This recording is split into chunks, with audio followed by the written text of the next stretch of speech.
A long time ago, in a village nobody remembers the name of, word went around that something strange had arrived. An elephant brought in from somewhere far off, and an animal none of them had ever encountered, let alone seen. Now, a group of blind men decided they wanted to know for themselves. They want to experience this mystical being. So they went to find it. Now, one of them reached out first and put his hand flat against its side. An elephant, he said, with total certainty, is like a wall. Another man moved along and found a tusk, smooth and curved under his palm. No, he said, an elephant is like a spear. The third took hold of the trunk as it moved. He jumped a little and then said, "You're both wrong. It's like a snake."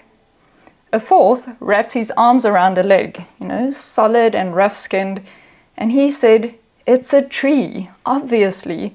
A fifth felt the ear and worked it gently and said, "It's a fan." And a sixth caught the tail as it swung past, and he said, "It's a rope. It's a rope. I don't know what any of you are talking about." Every one of them had touched the same animal. Every one of them was telling the truth about what he felt, and every one of them was completely certain the others were wrong.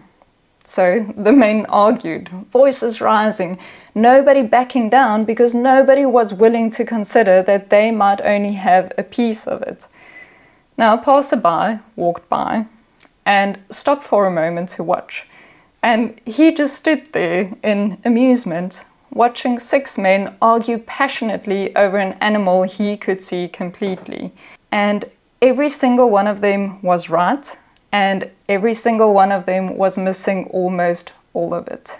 Now, I find the story so useful because it's a reminder we can keep in our pockets. It's something to reach for in those moments where a difference of opinions tips into conflict. We build our view of the world out of our own experience, our own environment, and the exact spot we happen to be standing on. And when we remind ourselves that the other person might just be standing somewhere else at the same event, and that their version is just as real to them as ours is to us, it opens us up to explore and broaden our view and maybe experience a bigger part of the truth. It gives us the room and permission to be tolerant. And maybe it even replaces the frustration with curiosity so that it entices us to walk over to their side and feel what they're feeling for a minute. Now, I know this video is very short, but I really think the story speaks for itself.